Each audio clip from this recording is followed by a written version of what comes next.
everybody, Tony D with a Piney podcast. My sidekick, Little Joan, is asleep on the couch after a long walkies, a good walkies, triple poops.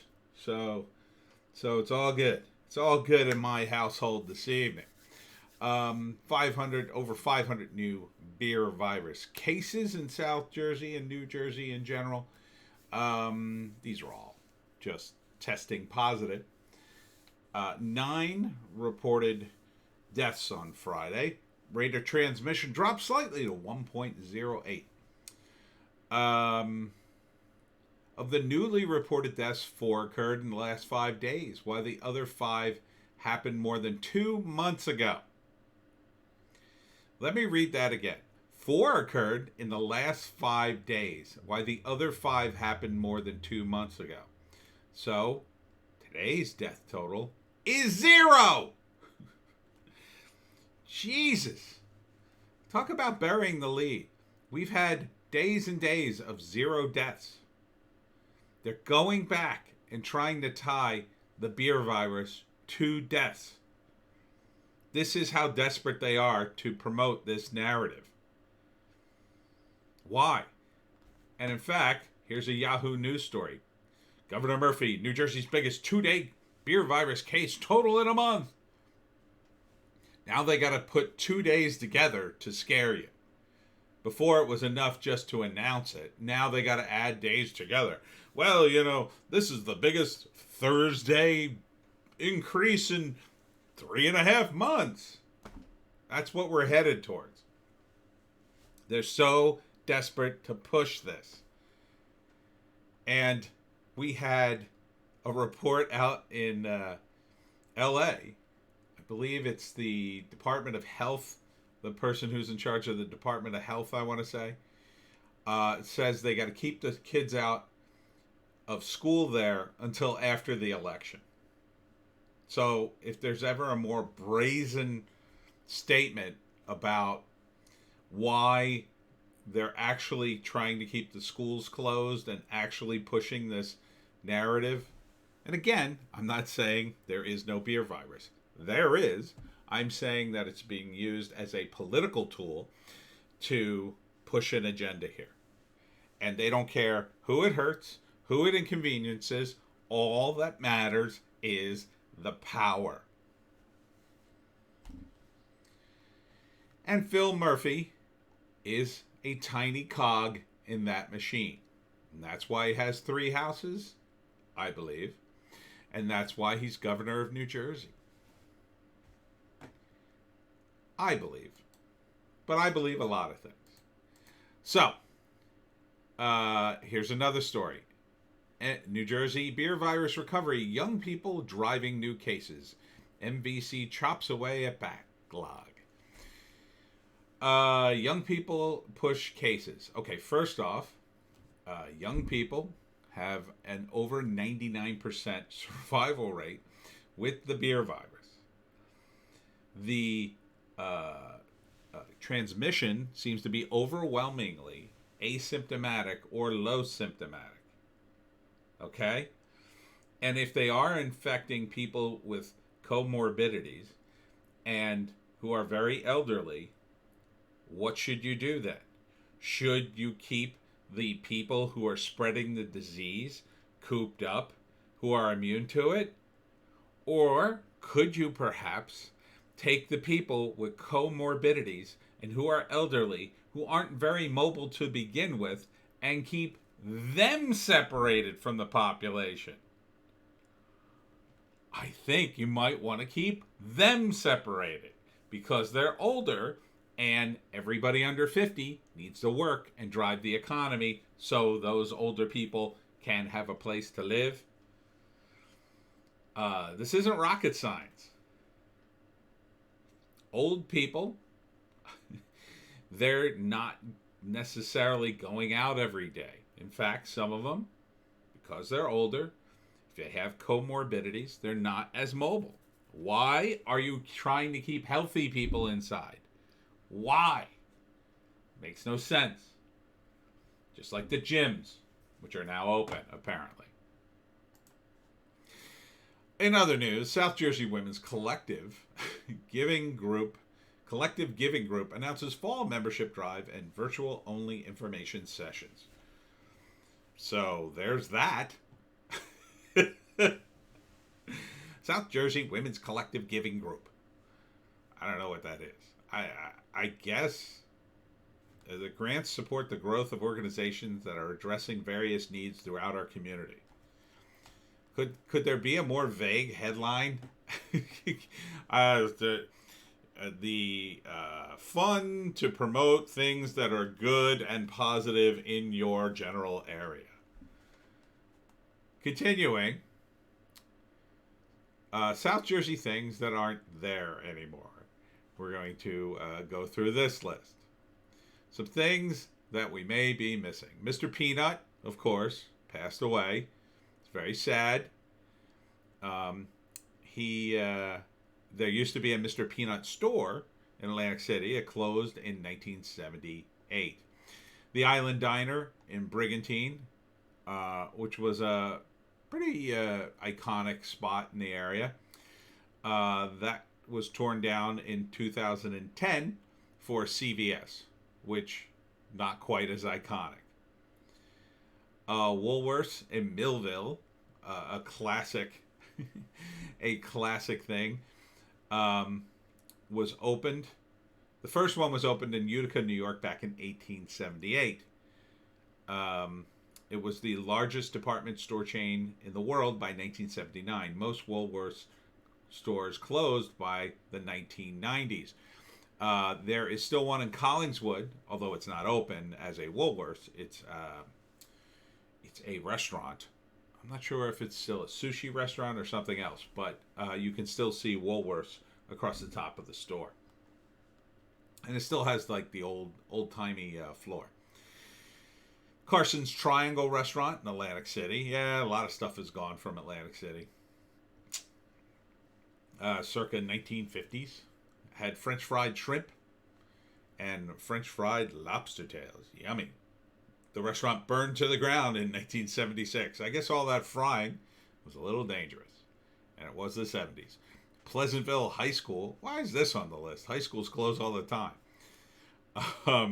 Built in 1934, the new Pleasantville High took over in 1996. Summers Point Bowling Alley on MacArthur Boulevard is now a doctor's office. Sunshine Park in Mays Landing, founded in the 1930s. Sunshine Park and township officials cracked down on the facility for health violations. A judge ordered the park closed in 1983. Oh, it was a nudist park. I think I left out that word. Oh, were those people nude in the picture? I better scroll away. It was kind of hard to see. Gennardi's, I remember this, was opened by the Gennardi brothers from the 1950s and 70s, moved to Egg Harbor Township on Fire Road in the 1990s, and the last store closed in 2012. We had a Gennardi's near me. Brandenburg's Esso station, that was a old-timey gas station, Esso. When did they go out of business? That was like ancient. Don't even have a year for that one. Oh, Zaber's Restaurant. Yeah, Zaber's. Charles Zaber's Restaurant in McKee City, section of Egg Harbor Township, from 1961 to 1984, was home of the Zaberized Cocktail, Tiffany lamps, and good food. One of two Zaber's Restaurant in South Jersey at the time. Ed Zaber owned the other in North Wildwood until the late 1980s. That's the one I went to, the one in Wildwood. When I was a kid, my parents took me there, and it was cool. It was the place that had all kinds of kooky stuff in the restaurant back in the day when restaurants didn't do that, and had like a giant chair so you could sit in it and take a picture. You look really small, and it had all sorts of food that at the time was kind of kind of fun food, stuff that you would get in like a TGI Fridays or something like that. But back in the day, that wasn't this wasn't a franchise, so it wasn't like pre-packaged. It was really good stuff. Like it was really like custom made, and it was just a great place. And it was a lot of fun. They had little shows there. And I remember that as a kid. That was fun. Pharmacy Manahawkin. Pharmacy in Manahawkin. That's not really South Jersey, dude. East Bay Crab and Grill was busy spot on the Black Horse Pike from 1994 to 2013. Don't remember. I don't think I was there. Yeah. My folks probably went there. They like crabs. I never was a crab guy. Schrull's Restaurant, log cabin style restaurant in Egg Harbor Township near the corner of English Creek Road on the Black Horse Pike in the 1960s. Oh, the Wildwood Hellhole. This I heard about when I was a kid. I never went on it though. The Hellhole ride at Sportland Pier from 1957 to 89, and it was basically this. It was called the Hellhole, but it was a hole and it would spin around, and you would just get, the centrifugal force would push you against the wall, and then the floor would drop out. And they called it the Hellhole. It was supposed to be very scary, and it kind of was. People would, spit and stuff, and then like the spit would fly out and hit your friend, and people would, this was the 70s. It was a wild time for amusement parks. You could get hurt. You had to pay attention. Bader Field in Atlantic City was the first U.S. municipal airport, and the inspiration for the word airport. Oh, weird. Bader Field opened in 1910 and closed permanently in 2006. And that's it for things that disappeared from South Jersey. And I think I had a couple of more stories. Oh, and things not disappearing. 49 new Papa John's locations coming to Philly and South Jersey. Why? You throw a stick in South Jersey, you're going to hit a pizza place. And they're good. Papa John's. Look, I don't want to bash Papa John's. I mean, I don't think it's the worst pizza I ever had, but, it would be the last pizza I would order, I mean, I'd order it before, at all the, like, chain pizzas, it's edible. I'll say that. I'll give that. It's edible. But it's not my favorite. Oh my God, no. I would never order a Papa John's. You would have to, like, basically be giving the pizza away for me to order. You'd have to give me a coupon, like, 2 large pizzas for $5. I'd be like, well. So, you're moving into quite the wrong territory, Papa John. The only way you're going to win this battle is to cut your prices to like nothing and not make any money and drive everybody out of business, which I would not want to see done. So support your local pizza place, everyone. Because look, I go to D'Amico's. Oh my God, D'Amico's. They got the brick oven. You get a stromboli there. It's fantastic. Mwah.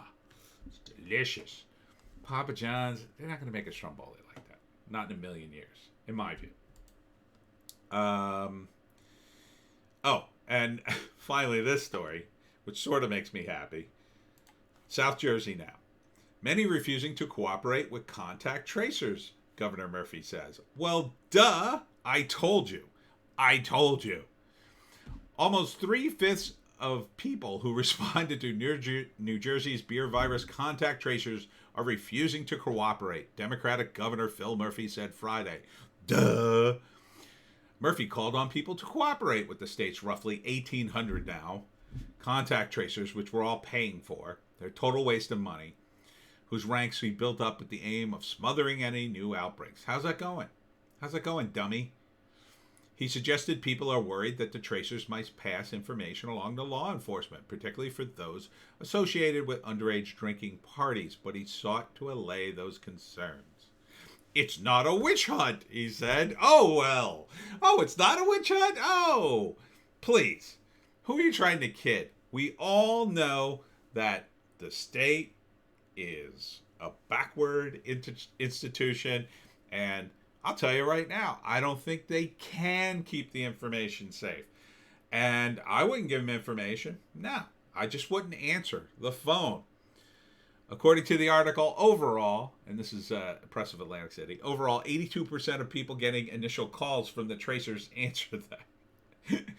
No, you got it backwards, Press of Atlantic City. 18% of the people don't answer the call. So, there you go.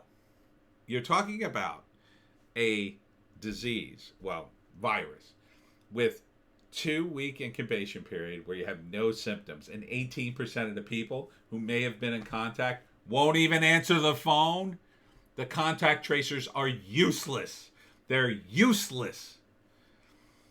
82% of the people getting initial calls from the tracers answer them, he said. 59% refuse cooperation, which he called bad news. Now, how about waste of money and time? 59%. So is that 59% of the 82 or 59% of the initial 100%? I think it's 59% of the 82%, which means 18% aren't answering the phone at all. 59% of 82%, what would that be? It'd be about 42, maybe about 50%. Yeah.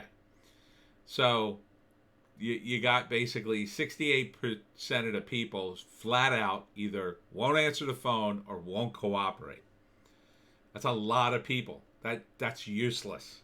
You can't even get half the people to cooperate with you.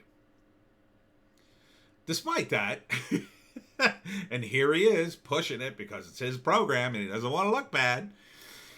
He said 20 out of 21 counties have extended his goal of hiring 15 contact tracers per 100,000 people. Duh. You dummy. You big dummy. For most people, the virus causes mild or moderate symptoms. Older adults, when people with existing health problems, are at higher risk of more severe illness or death. Well, it's a shame. Instead of paying for contact tracers, you wouldn't instead pay for the nursing homes to be upgraded. There is, I read an article. There's either a house or a rental property, I forget. It's equipped with a UV robot or whatever that goes, in the house when you're not there to kill all the germs. Why couldn't you install that in every nursing home, in every room? That would be, think about it. We have 1,800 contact tracers. They're being paid as government employees. They're being paid a living wage, okay? A living wage in the state of New Jersey is probably at least, I'm gonna just ballpark it, let's say it's $30K. $30K a year plus benefits, but let's just call it $30K. $30K times 1,800 people. All right? So, let's see. 10 people would be 300,000. 100 people would be 3 million. And 3 million times 18 would be 54. So, Governor Murphy is spending, I'm ballparking it now, say $54 million a year on a program that doesn't work more than half the time. And it's probably doing nothing. Probably doing next to nothing to stop the spread. If he took that $54 million and said, we're going to buy UV machines for every nursing home room, so when a nursing home patient goes to lunch, the machine goes and sanitizes the room. And while they're in their room, before lunch, the whole cafeteria gets sanitized. And when people come in, they get zapped and they get sanitized. On top of all the, PPE they should have plenty of. But no, there's shortages, and I'm sure we're going to hear about it over the coming years after Murphy's out of office, when it's safe for the reporters to then finally actually do their job. But, it's a very deadly virus. Oh, but we're going to keep doing this even though it's stupid. I don't know why I wanted to end on this. But that's Governor Tyrant Phil Murphy of Goldman Sachs with 3 mansions, who doesn't understand basic science, economics, or anything.